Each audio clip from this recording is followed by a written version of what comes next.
Welcome back to Channel 14 News. I'm Nicholas Callas with sports.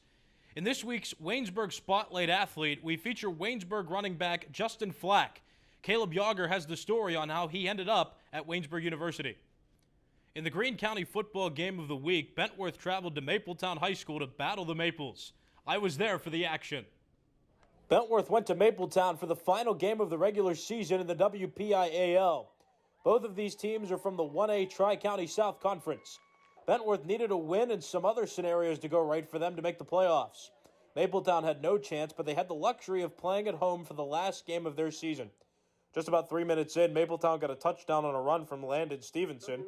Those 3 prior minutes were the only time Mapletown didn't have the lead. Both teams struggled in the passing game, but each team had a strong running game. Owen Petrizik was the go-to for Bentworth.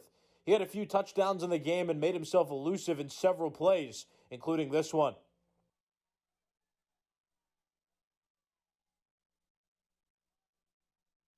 Mapletown had Landon Stevenson as quite the weapon for this game.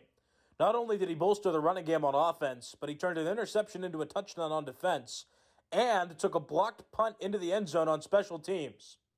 The final score, Mapletown 40, Bentworth 29. Bentworth ended the season with a 3-4 record, tied for 5th of 8 teams in the conference. Mapletown finished 7th with a 2-5 record. California and Avella were the only 2 teams to make it from the Tri-County South Conference. No schools from Greene County made it this year. For Channel 14 Sports, I'm Nicholas Callas. The Steelers and Titans played each other on Sunday. 2 of 3 in the NFL undefeated at the time. The Steelers received in the first half and ate up more than half of the first quarter. Their first drive ended with a passing touchdown. Ben Roethlisberger to Deontay Johnson. 7-0 Steelers. After forcing the Titans to a 3-and-out, the Steelers scored a touchdown after a 13-play drive. Benny Snell Jr. ran it in from 1 yard out. 14-0 Steelers. The Steelers scored one more touchdown before the first half ended on Deontay Johnson's second touchdown reception of the game. The Steelers led 24-7.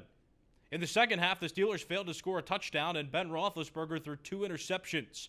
The last score for the Steelers, the entire game, was a Chris Boswell field goal in the third quarter, which made the score 27-7. The Titans then kicked a field goal and scored a couple touchdowns, which made it a 3-point game late. The Titans had the ball with an opportunity to score with 19 seconds left in regulation, but Titans kicker Steven Goskowski missed a 45-yarder, which allowed the Steelers to win. The final, Steelers 27, Titans 24. There was only one other time the Steelers started a season 6-0, and that was back in 1978 when they won Super Bowl 13. The Dodgers and Rays played each other in Game 5 of the World Series on Sunday, a pivotal game because the series was tied at 2. The Dodgers have had a theme in this postseason, scoring early, and they did it again. Both Corey Seager and Cody Bellinger recorded RBIs off Tyler Glasnow in the first inning. The Dodgers had a 3-0 lead in the second after Jock Peterson hit a home run, his first of the series. The Rays responded shortly after. They scored 2 runs in the third inning after RBIs from Yandy Diaz and Randy Arozarena off Clayton Kershaw. Later on in the fifth, Tyler Glasnow gave up one more earned run when Max Muncy hit a homer. The score remained 4-2 until the end, which yielded it as the final. Glasnow got the loss, giving up 4 earned runs on 6 hits and 5 innings pitched. Kershaw was the winning pitcher, allowing 2 earned runs and striking out 6 in 5 2/3 innings.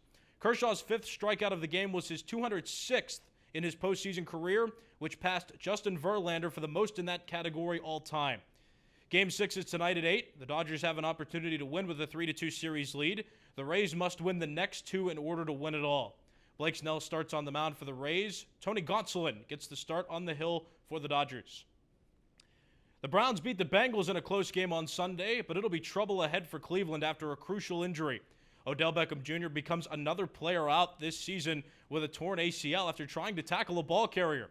Baker Mayfield threw an interception on the Browns' first drive of the game, and Beckham Jr. tried to run down Darius Phillips, the ball handler. But by the time Beckham got there, a group had formed, so he tried to jump to avoid unnecessary contact with other players. But how he landed turned out to be quite unfortunate. The Browns finished the game with only 3 active receivers: Jarvis Landry, Donovan Peoples-Jones, and Rashard Higgins. OBJ joins Saquon Barkley, Nick Bosa, and a few other NFL players who had ACL injuries end their seasons this year. Coming up next on WCTV News, Caleb Yager will have your weather forecast.